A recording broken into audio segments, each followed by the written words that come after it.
Charlie. Charlie is so cool. Like, I love her. Charlotte, I love her. She's the only one I want in my audience. She's the best redhead I've ever met. I mean, but you know what, King David, you're also allowed to watch. And I'm here to teach you how to be a redhead. Don't you want to be a redhead? Not that kind of redhead. The good kind. The half-blood. I am here to teach you how to be ninja. Pardon me, we're not doing that anymore. I'm here to teach you how to be a redhead. Don't you want to be a redhead? Everyone wants to be a redhead. You are as handsome as Ronald Weasley, and your mother is as gorgeous as Molly Weasley. Therefore, I am here to teach you how to be a redhead. If you're still watching, I suspect most people are no longer watching. I think we're alone now. I tried to bully everyone on TikTok. I was really rude to them, and I was insulting them because I wanted them to scroll away. I only have one person in my audience, and his name is Ginny Weasley. I mean, his name is Perseus Weasley. His name is Charlie Weasley, and he's a dragon tamer. So I show up to Thanksgiving with these glasses, and I'm all, hey, what's up? I'm still Velma. I'm still Andy. Would you look at me? Don't you remember good old days? I'm totally still the same. I haven't changed at all. Sorry about the hair dye. I understand the hair dye offends you. But ignore the hair dye. Look, I'm wearing my old glasses. I'm still Velma. I'm still Andy. I'm totally Jenny from the block. Would you calm down? Why is my mother panicking? She's always upset about my hair. And she's always upset about my clothes. What, is the shirt offensive? I thought this was Thanksgiving. I'm dressed in professional clothing. Would you look at me? This is my Sunday's best. No? Let me try again. You know what, mother? Just for you. I decided to buy a pink blouse. Just for you, mother. I even painted my nails white. I'm totally female. Would you look at me? Don't have a panic attack. Don't hyperventilate. Listen here, mother. I'm still a girl. Would you look at me? I'm obviously, I'm totally female. Look, does this help? Hold on. There, I am a woman. Don't I look like a woman? I'm still the same. I'm still the same Andy that you've always known. Look, I'm wearing all the female signifiers, and I'm totally female. I have a cold. I have a cold. That's why my voice is, rough.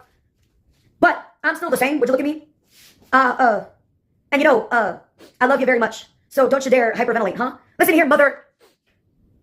What more do I have to do? I painted my nails. I'm wearing the freaking headband that Tia Coco gave to me. Tia Coco, she made this herself, just for me. And, my my roommate, gave me this lovely blouse. And, because we're best friends and roommates. And, everyone knows. But yeah, I'm just confused. I get it. You are also confused, mother. You're very confused. It's obvious to me, that my mother... Well, where are you living these days, mother? Round Rock, Texas? Are you sure you're not still living in Mexico? Hablas inglés o español? Listen here, mother. I love you very much. Of course I do. But you're never going to see me again.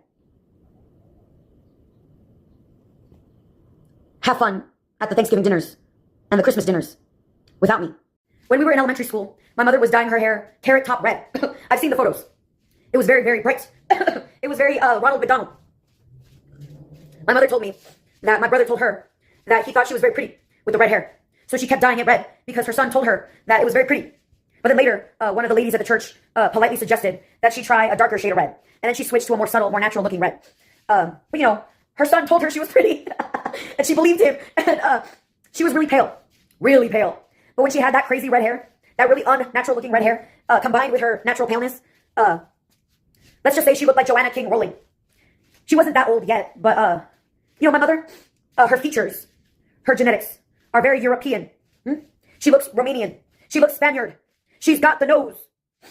Not like my nose. I got my grandma's nose from my father's side of the family.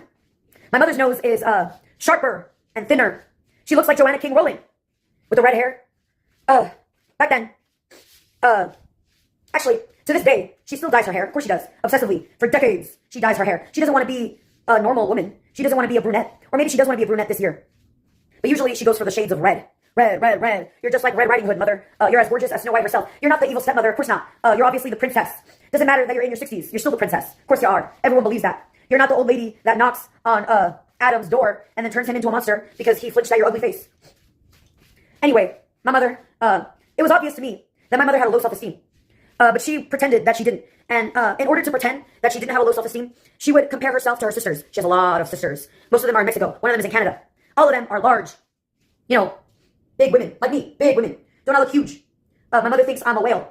I'm huge. Would you look at me? I am ginormous. I'm a sea giant. Anyway, my mother, twig. My mother is a twig. My mother is Petunia Dursley.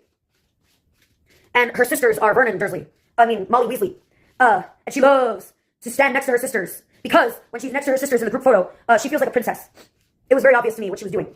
And she would tell us stories about how, ever since she was a little girl, she was the skinniest and the prettiest in the family. She was pretty Patty.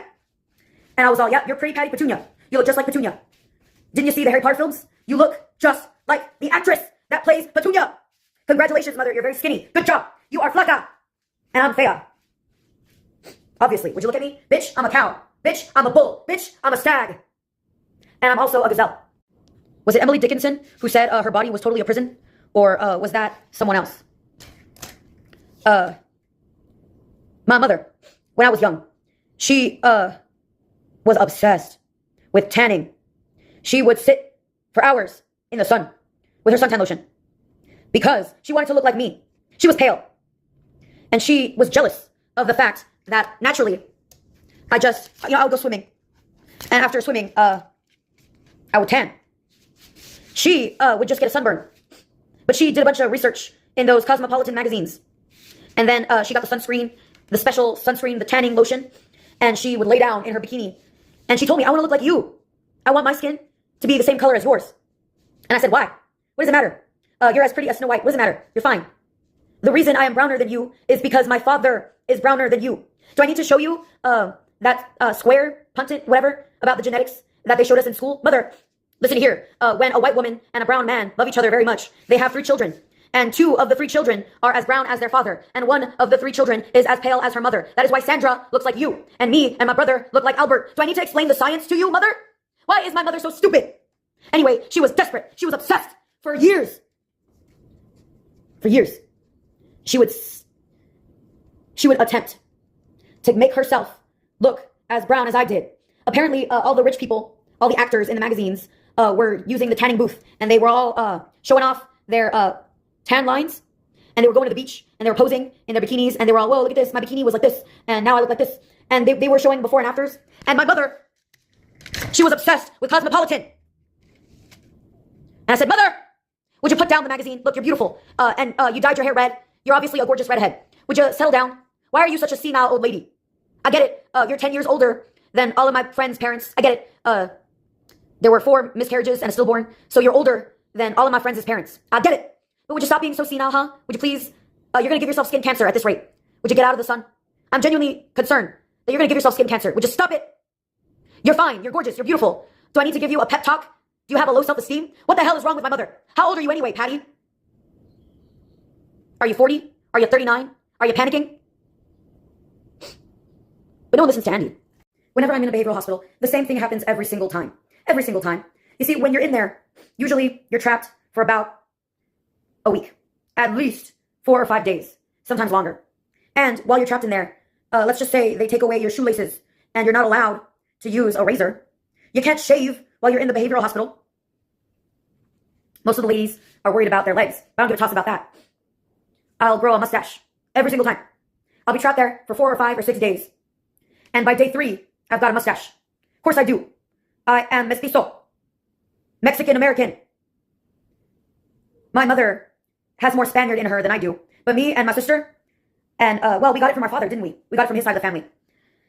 Every time, the white people, the Anglo-Saxons, they ask me, are you transgender? Are you taking testosterone? And every single time, I say, ha, I wish. No, I'm not taking any. My mustache is natural. I was born this way. I have not taken any testosterone. My mustache, that's just because I'm Mexican. And then it's very obvious to me that some of them believe me and some of them do not believe me. They think that I am a transgender man who is in the closet. What do I care? Anyway, as time goes by, it grows. And the white people, well, the counselors, the therapists, the people who work at the behavioral hospital, they will very gently ask me about my pronouns. And I will say, you can call me she, her. You can call me he, him. You can call me they, them. You can call me cousin, it. I'll give a toss. And they're baffled by this response. Because they gotta know, are you MTF or FTM? They gotta know. And I tell them, well, will you look at my paperwork? My paperwork legally assigned me female. And I was born female. And this mustache is natural. Would you look at me? I'm just Mexican. Some of them genuinely think that I was born male and that I got estrogen. And when I tell them it's the other way around, they don't believe me. And I would love to get testosterone and grow a proper beard instead of my little prepubescent 12-year-old boy looking mustache. I would prefer a beard. But this is Texas. Who wants to take the risk in Texas? Nobody. Plus, I am 4'10" and a half, and this is Texas. If I were to actually grow a beard while being 4'10" and a half, let's just say I would die. I would be murdered immediately. I would stand out. I already stand out. In the hospital, there was this kid, a little boy, 18. At the time, I think I was 24. And he said that the reason I had a mustache must have been because I had shaved, and I shouldn't have shaved, and that's why my mustache was so thick, and it was my fault, and I shouldn't have shaved. And I told him that's a myth. It doesn't matter. Sure, the follicles are totally thicker now. No, they aren't. It doesn't matter. Plus, I did not have a choice in the matter. When I was an 11-year-old girl, my mother caked on that cream on my upper lip, and she started the whole cycle. So blame my mother, huh? She was upset by the fact that, as an 11-year-old girl, I already had a 5 o'clock shadow, and she caked on that cream. It stung, and it stank. And afterwards, it was real itchy and irritating. These days, I use a good old-fashioned razor. But that's not ladylike. My mother used cream. Irregardless, sometimes, when I'm outside the behavioral hospital, I feel cheeky. And I'll decide, you know what? I'm not shaving this month. Let's see how the people react. The villagers. Let's see if they notice my 5 o'clock shadow. And let's see if they try to pick fights with me. I'll even, I'll dress masculine. And, I'll pitch my voice real low. Let's see how they react. What do I have to live for anyway? Nothing. Nobody. Might as well. I would love to bring one of these MAGA heads down with me. I'm not a good cook. Everybody knows I'm not a good cook.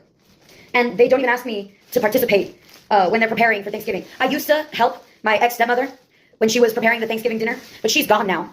So it was my sister and my mother, and they decided to make some of my favorites. You know, the mashed potato is always going to be there, and that's my favorite. But they also included macaroni. They had never included macaroni for Thanksgiving. But that particular year, they decided, we're going to make some Andy-friendly foods because we want to encourage Andy to actually show up for Thanksgiving. They didn't like the fact that I was spending holidays with Jamie's family. And of course I was spending holidays with Jamie's family. I did not enjoy those holidays, but, you know, at least dealing with her family, I didn't have to deal with my family. And yeah, I burned my egg. Whoops. I got distracted. But, you know, it's fine. This side is still good, and this side, I'll just, it's fine. It was very obvious that they were hyper-conscious of the fact that seeing me for the holidays was becoming a rarity. And I tried to be polite, you know, thanks for making macaroni, it tastes amazing. Mashed potatoes, amazing, as always. Even the turkey is decent. Thanks for buying my favorite Hawaiian bread rolls. I'll do my usual thing. I would put the turkey in the bread rolls and make little sandwiches. Because I can't stand eating turkey by itself.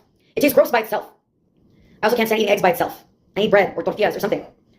Anyway, the way they were smiling at me, you would think I had just announced myself as a born-again Catholic. And all of my family members, with the exception of my siblings, all of them are former Catholics. My ex-stepmother, former Catholic. My father, former Catholic. My mother, former Catholic. All of them were raised in the Catholic Church. But, you know, this is America. Catholicism is for the Mexicans. We are totally Baptist, Christian, evangelical Protestants.